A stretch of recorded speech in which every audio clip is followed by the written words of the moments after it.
अस्सलाम वालेकुम जी। तो डियर स्टूडेंट्स, आज का जो हमारा टॉपिक है वो है 2 dimensional and 3 dimensional rectangular coordinate system.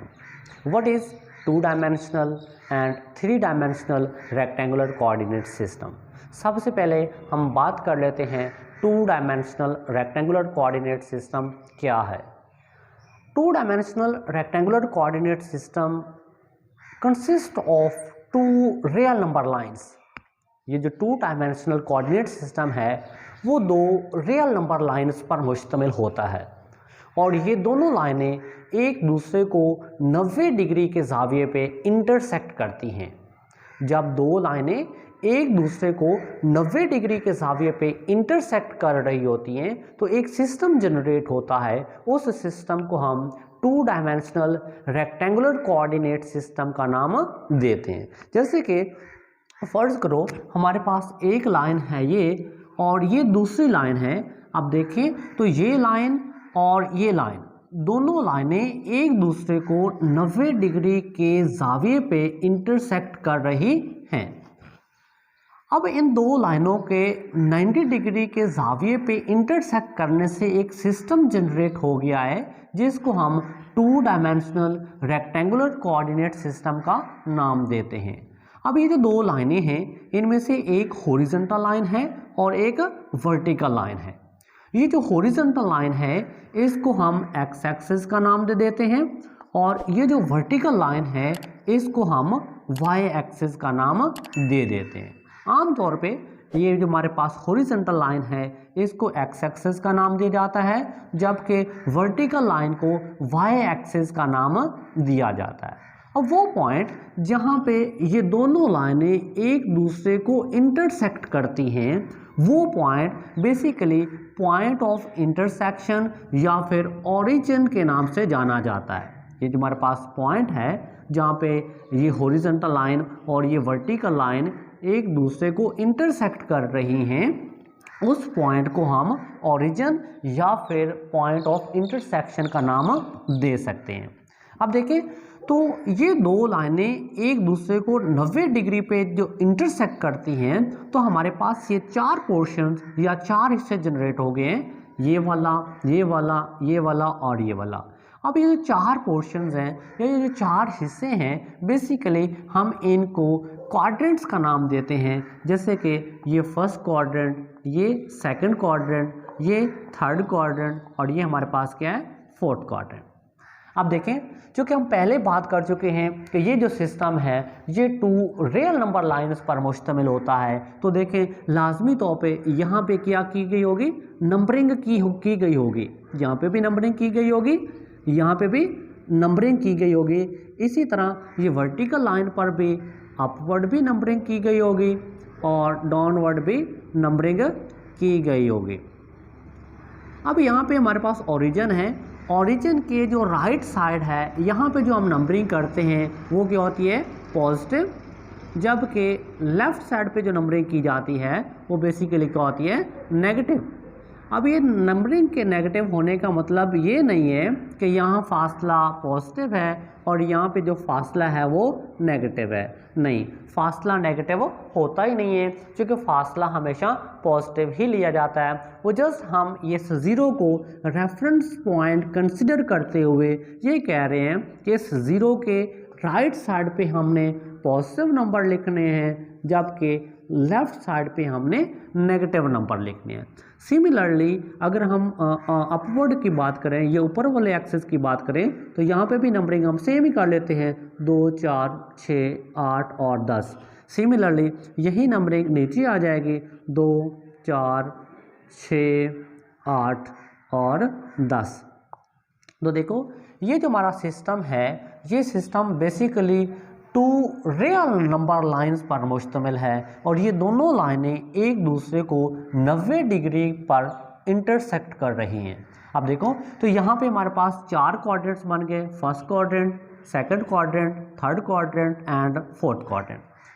अब अगर हम फर्स्ट क्वाड्रेंट को देखें तो फर्स्ट क्वाड्रेंट में देखें यहाँ पे भी सारे नंबर पॉजिटिव हैं यहाँ पे भी सारे नंबर पॉजिटिव हैं, दैट्स मीन ये x भी पॉजिटिव है और ये y भी पॉजिटिव है। तो यहाँ पे जितने भी पॉइंट्स, यानी कि ये जो हमारे पास फर्स्ट क्वाड्रेंट है, बेसिकली ये हमारे पास एक प्लेन बन रही है और इस प्लेन में जितने भी पॉइंट्स आएंगे उनके पास क्या होगा, वो हमारे पास जो नंबर होंगे वो पॉजिटिव होंगे। इसी तरह अगर हम सेकंड क्वाड्रेंट की बात करें तो सेकंड क्वाड्रेंट में x नेगेटिव है जबकि y पॉजिटिव है, तो यहाँ पे जो हमारे पास क्या लिखा जाएगा, नेगेटिव एंड पॉजिटिव सिंबल लिख देते हैं। और अगर हम थर्ड क्वाड्रेंट की बात करें तो यहाँ पे x भी नेगेटिव है, y भी नेगेटिव है, तो हम नेगेटिव लिख देते हैं। और अगर हम फोर्थ क्वाड्रेंट की बात करें तो यहाँ पे x पॉजिटिव है और y नेगेटिव है, तो यहाँ पे हम पॉजिटिव नेगेटिव लिख देते हैं।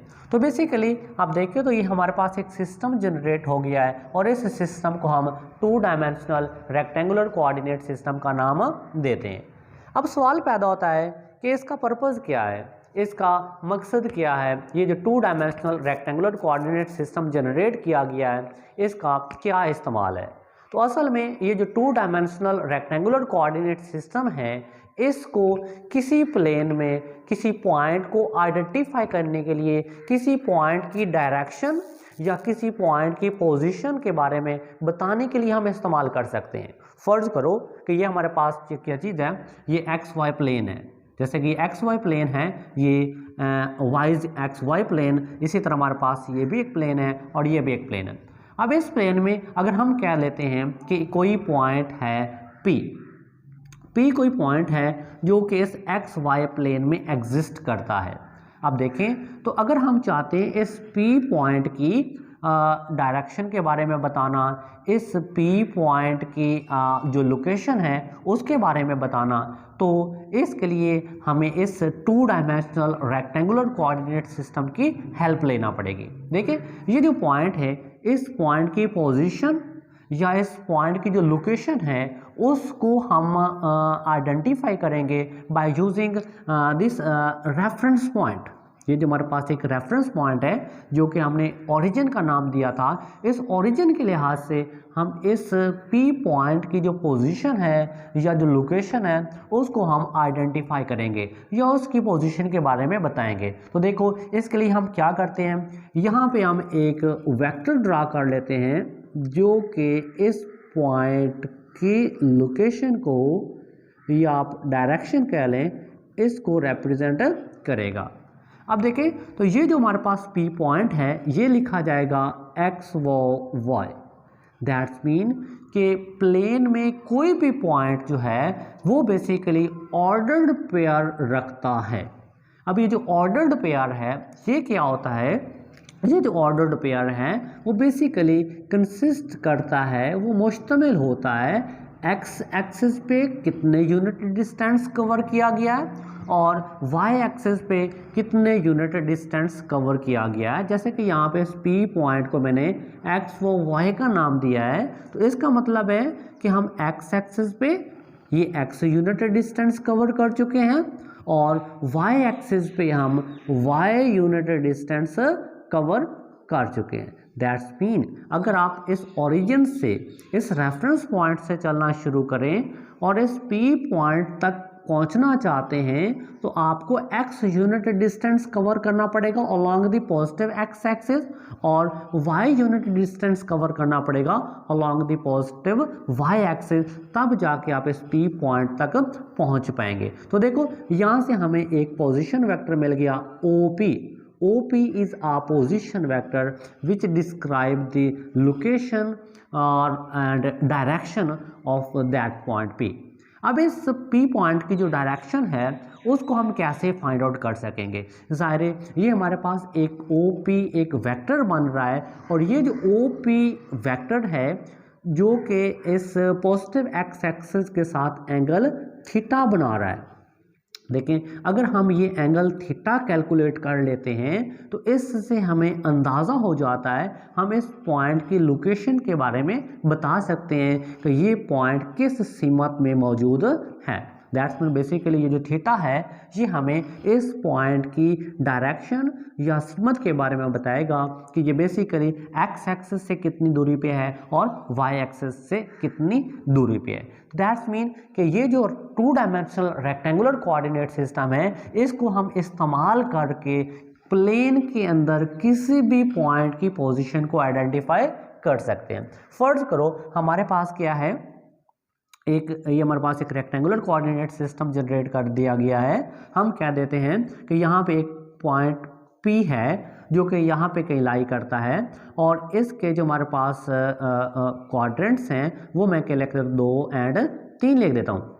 अब ये जो पॉइंट है जिसके कोऑर्डिनेट्स 2 और 3 लिखे गए हैं इसका मतलब क्या है? इसका मतलब है कि ये जो पॉइंट है ये एक्स एक्सिस पे कितने यूनिट दूर है या एक्स एक्सिस से कितने यूनिट है। ये हमारे पास 2 यूनिट है एक्स एक्सिस से दूर, जबकि वाई एक्सिस से इसकी जो दूरी है वो कितनी है 3 यूनिट की है। और अगर हम इस पॉइंट के लिए पोजीशन वेक्टर ड्रा करें तो ये हमारे पास क्या हो गया, एक पोजीशन वेक्टर हो गया।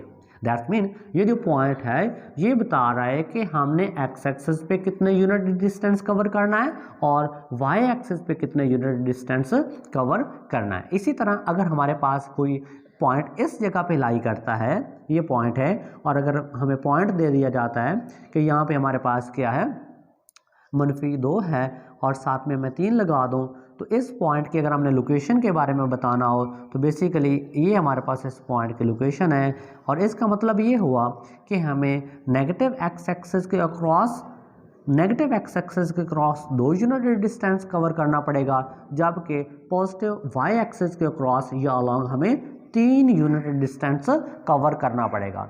इसी तरह अगर हम बात कर लें कोई पॉइंट इस 4th क्वाड्रेंट में है, तो देखो इस 4th क्वाड्रेंट में हमें पता है कि ये हमारे पास जो x है ये हमारे पास x एक्सिस, ये हमारे पास y एक्सिस।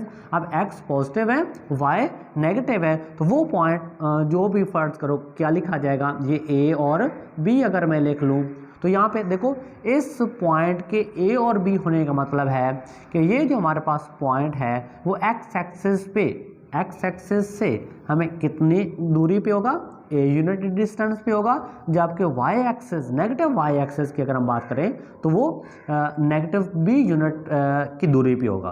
दैट्स मीन कि प्लेन के अंदर किसी पॉइंट की जो लोकेशन है, किसी पॉइंट की जो डायरेक्शन है, उसके बारे में हम बता सकते हैं इस 2 डायमेंशनल रेक्टेंगुलर कोऑर्डिनेट सिस्टम को इस्तेमाल करते हुए। अब ये जो हमारे पास 4 पोर्शन बने हैं, first quadrant, second quadrant and third quadrant, और इसी तरह हमारे पास क्या है 4th क्वाड्रेंट। असल में ये जो क्वाड्रेंट हैं वो किसी भी पॉइंट की एक प्लेन के अंदर जो पॉइंट लिया जा रहा है, किसी पॉइंट को जिस पॉइंट को आइडेंटिफाई किया जा रहा है उसके बारे में बताते हैं। जैसे कि अगर इस प्लेन में हम कोई पॉइंट लेंगे तो क्या ये यहाँ पे जो पॉइंट होगा उसमें ये जो हमारे पास एक्स एक्सिस है वो नेगेटिव कंसिडर किया जा रहा है, जबकि वाई एक्सिस को पॉजिटिव कंसिडर किया जा रहा है। इसी तरह अगर हम बात करें तो ये जो थर्ड क्वाड्रेंट है, थर्ड क्वाड्रेंट में एक्स भी नेगेटिव है जबकि y भी नेगेटिव है, दोनों ही नेगेटिव है। दैट्स मीन कि जो 2 डायमेंशनल रेक्टेंगुलर कोऑर्डिनेट सिस्टम है इसको हम इस्तेमाल करके प्लेन में किसी भी बॉडी को किसी भी पॉइंट की पोजीशन और डायरेक्शन के बारे में हम बता सकते हैं कि एग्जैक्ट किसी बॉडी की या किसी पॉइंट की पोजीशन क्या है या वो किस डायरेक्शन में मौजूद है। ये जो 2 डायमेंशनल रेक्टेंगुलर कोऑर्डिनेट सिस्टम है इसमें यहाँ पे हमने देखा होगा कि ये ओरिजिन है। इस ओरिजिन को हम जो हमारे पास पॉइंट अलॉट करेंगे वो क्या होंगे 0 0। ये जो हमारे पास ओरिजिन है इसके हमने जो कोऑर्डिनेट्स लिखे हैं वो 0 0 लिखे हैं, बिकॉज इस ओरिजिन पे या ये जो पॉइंट ऑफ इंटरसेक्शन पे we have covered 0 unit distance. And इसी तरह अगर हम y एक्सिस की बात करें तो यहाँ पे भी हम 0 यूनिट डिस्टेंस कवर कर चुके हैं अलॉन्ग दी y एक्सिस, इसलिए ओरिजिन को हमने 0 0 लिखा हुआ है। चूँकि इस ओरिजिन पे x एक्सिस पे भी कोई फासला नहीं हुआ और वाई एक्सिस पे भी कोई फासला नहीं हुआ है। तो इस तरह हमारे पास जो ओरिजिन है वो 0 0 पे मुश्तमिल होता है। अब देखें, अगर हमने इस पोजीशन वेक्टर को लिखें तो ये जो पोजीशन वेक्टर OP है वो क्या लिखा जाएगा, ये बेसिकली यहाँ पे देखें तो हमारे पास x और यहाँ पे हमारे पास क्या चीज़ है 0, x मनफी 0 और प्लस y मनफी 0 की बात करें तो ये हमारे पास क्या इंटू आई वेक्टर और यहाँ पे आप जे वेक्टर लगा दें, यूनिट वेक्टर लगा दें, एक्स आई प्लस वाई जे। ये हमारे पास एक पोजीशन वेक्टर है जो कि इस P पॉइंट की जो पोजीशन है, जो लोकेशन है, उसके बारे में बता रहा है कि इसके अंदर ये एक्स वाई प्लेन के अंदर, ये एक्स वाई एक प्लेन है और इस प्लेन के अंदर हम किसी पॉइंट को आइडेंटिफाई कर रहे हैं कि इसको इस्तेमाल करते हुए 2 डायमेंशनल रेक्टेंगुलर कोऑर्डिनेट सिस्टम को इस्तेमाल करते हुए। अब अगर हम बात कर लें 3 डायमेंशनल रेक्टेंगुलर कोऑर्डिनेट सिस्टम की, तो 3 डायमेंशनल रेक्टेंगुलर कोऑर्डिनेट सिस्टम क्या होगा। अब ये जो 3 डायमेंशनल रेक्टेंगुलर कोऑर्डिनेट सिस्टम है वो भी 3 रियल नंबर लाइंस पर मुश्तमिल होता है। जैसे कि हमने 2 डायमेंशनल रेक्टेंगुलर कोऑर्डिनेट सिस्टम की बात की, तो 2 dimensional rectangular coordinate system 2 real number lines पर मुश्तमिल था, जबकि ये जो 3 डायमेंशनल रेक्टेंगुलर कोऑर्डिनेट सिस्टम है ये 3 रियल नंबर लाइंस पर मुश्तमिल होगा। और ये जो तीनों रियल नंबर लाइंस हैं ये भी एक दूसरे के परपेंडिकुलर ही होती हैं। अब यहाँ के फर्ज करो कि हमारे पास क्या है, ये एक हमारे पास लाइन है जिसको हम एक्स एक्सिस का नाम दे देते हैं, ये हमारे पास दूसरी रियल नंबर लाइन है जिसको हम वाई एक्सिस का नाम दे देते हैं, और ये हमारे पास एक तीसरी रियल नंबर लाइन है जिसको हम जी एक्सिस का नाम दे देते हैं। अब बेसिकली ये हमारे पास X axis, Y axis and Z axis. यहाँ पे देखें तो हमारे पास x और y ये भी एक दूसरे के परपेंडिकुलर हैं, y और z ये भी एक दूसरे के परपेंडिकुलर हैं, x और z भी एक दूसरे के परपेंडिकुलर है। असल में ये जो हमने z एक्सिस ड्रा किया है, ये जो z एक्सिस की असल पोजीशन है वो यूं है, ये जो वाइट बोर्ड है इसके आउटवर्ड बाहर की जानिब। तो अब देखें तो ये जो हमारे पास पॉइंटर है ये x और ये z एक्सिस, ये y और ये z एक्सिस। दैट्स मीन कि यहाँ पे अगर हम देखें तो ये जो तीनों एक्सिस हैं, ये तीनों जो रियल नंबर लाइंस हैं वो एक दूसरे के परपेंडिकुलर हैं। दैट्स मीन कि अगर हम 3 रियल नंबर लाइंस को कुछ इस तरह ड्रा करें कि वो तीनों एक दूसरे के परपेंडिकुलर हों तो एक सिस्टम जनरेट होता है और उस सिस्टम को हमें क्या कहते हैं, 3 डायमेंशनल रेक्टेंगुलर कोऑर्डिनेट सिस्टम। और वो पॉइंट जिस पॉइंट पे ये तीनों एक्सिस या तीनों रियल नंबर लाइंस एक दूसरे को क्रॉस करती हैं, इंटरसेक्ट करती हैं, उस पॉइंट को हम ओरिजिन का नाम देते हैं। और ये जो हमारे पास 3 डायमेंशनल रेक्टेंगुलर कोऑर्डिनेट सिस्टम है उसका ओरिजिन 3 हमारे पास ये जो नंबर्स हैं या कोऑर्डिनेट्स हैं उन पर मुश्तमिल होता है। जैसे कि हमारे पास एक्स, वाई एंड जी, जो कि हमने 3 एक्सिस इस्तेमाल किए हैं, एक्स एक्सिस, वाई एक्सिस और जी एक्सिस। और यहाँ ओरिजिन जो है यहाँ पे एक्स भी 0, वाई भी 0 एंड जी भी 0 लिया जाता है। अब देखें तो जैसे कि हमने 2 डायमेंशनल रेक्टेंगुलर कोऑर्डिनेट सिस्टम में जो 2 लाइनें ली थी वो 2 लाइनें एक दूसरे को 90 डिग्री के जाविये पे इंटरसेक्ट कर रही थी। अब यहाँ पे क्या है, यहाँ पे हमने 3 रियल नंबर लाइंस ली हैं और वो तीनों रियल नंबर लाइंस एक दूसरे के परपेंडिकुलर हैं। दैट्स मीन ये भी 90 डिग्री का जाविया बना रहे हैं। देखें वहाँ पे जो टोटल कोऑर्डिनेट्स बने थे वो थे 4, यहाँ पे हमारे पास 4 कोऑर्डिनेट्स हैं, 1 2 3 एंड 4। लेकिन अगर हम बात करें ये हमारे पास ये जो 3 डायमेंशनल रेक्टेंगुलर कोऑर्डिनेट सिस्टम है, यहाँ पे जो टोटल नंबर ऑफ कोऑर्डिनेट्स हैं वो होंगे 8। टोटल जो कोऑर्डिनेट बनते हैं 8। और यहाँ पे ये जो हमारे पास पोर्शन लिखा गया है ये सिर्फ जो आपको दिखाया जा रहा है ये सिर्फ एक कोऑर्डिनेट है। दैट्स मीन कि ये जो 3 डायमेंशनल रेक्टेंगुलर कोऑर्डिनेट सिस्टम है यहाँ पे जो हमारे पास कोऑर्डिनेट्स की तादाद है वो टोटल कितनी होती है, 8। जबकि ये जो 2 डायमेंशनल रेक्टेंगुलर कोऑर्डिनेट सिस्टम है यहाँ पे जो कोऑर्डिनेट्स की तादाद होती है वो कितनी होती है, 4 होती है। यहाँ पे ये जो फेस आपको दिखाया जा रहा है X axis, Y axis and Z axis, ये सिर्फ और सिर्फ एक कोऑर्डिनेट आपको दिखाया जा रहा है। अब अगर फर्ज करो हम कहते हैं कि कोई पॉइंट है के स्पेस में लाई कर रहा है, फर्ज करो कोई पॉइंट P है जो कि यहाँ पे स्पेस में लाई करता है और उसके जो हमारे पास कोऑर्डिनेट्स लिखे जाएंगे x, y एंड z लिखे जाएंगे। दैट्स मीन कि ये जो P पॉइंट है जो कि स्पेस में कहीं लाई कर रहा है, उस P पॉइंट पे पहुंचने के लिए या उस वो जो P पॉइंट है वो x एक्सिस से कितने यूनिट दूरी पे है, x यूनिट दूरी पे है, y एक्सिस से y यूनिट दूरी पे है और z एक्सिस से z यूनिट के डिस्टेंस पे है या फिर दूरी पे है। दैट्स मीन अब देखें इसके लिए हम एक वेक्टर ड्रा करते हैं और ये हमारे पास एक जो वेक्टर है वो भी बन गया OP। अब इसमें देखें तो ये जो पॉइंट P है ये बेसिकली एक स्पेस में लाई कर रहा है। अब देखें जब कोई पॉइंट स्पेस में लाई करता है, अब उस स्पेस में उस पॉइंट की पोजीशन को या लोकेशन को और डायरेक्शन को आइडेंटिफाई करना हो तो उसके लिए हमें 3 डायमेंशनल रेक्टेंगुलर कोऑर्डिनेट सिस्टम की ज़रूरत होगी। अब देखें इस पॉइंट की जो लोकेशन है या उस पॉइंट की पोजीशन के बारे में बताने के लिए हमने ये जो वेक्टर ड्रा किया है, ये वेक्टर अब एक एंगल नहीं बना रहा। अब ये जो वेक्टर है ये इस पॉजिटिव एक्स एक्सिस के साथ भी एंगल बना रहा है, इस वाई एक्सिस के साथ भी एंगल बना रहा है और ये इस जी एक्सिस के साथ भी एंगल बना रहा है। दैट्स मीन यहाँ पे 3 एंगल जनरेट हो रहे हैं। ये हमारे पास अल्फा, ये हमारे पास बीटा और ये हमारे पास क्या है, गैमा। यहाँ पे डायरेक्शन का कोई जिक्र नहीं होता कि हमने क्लॉकवाइज लेनी है या फिर एंटी क्लॉकवाइज लेनी है। जस्ट ये देखना है कि ये जो हमारे पास लाइन है, ये जो हमारे पास पोजीशन वेक्टर की ये जो रिप्रेजेंटेटिव लाइन है वो इस एक्स एक्सिस के साथ कितना यूनिट बना रही है, वाई एक्सिस के साथ कितना एंगल बना रही है और इस जी एक्सिस के साथ कितना एंगल बना रही है।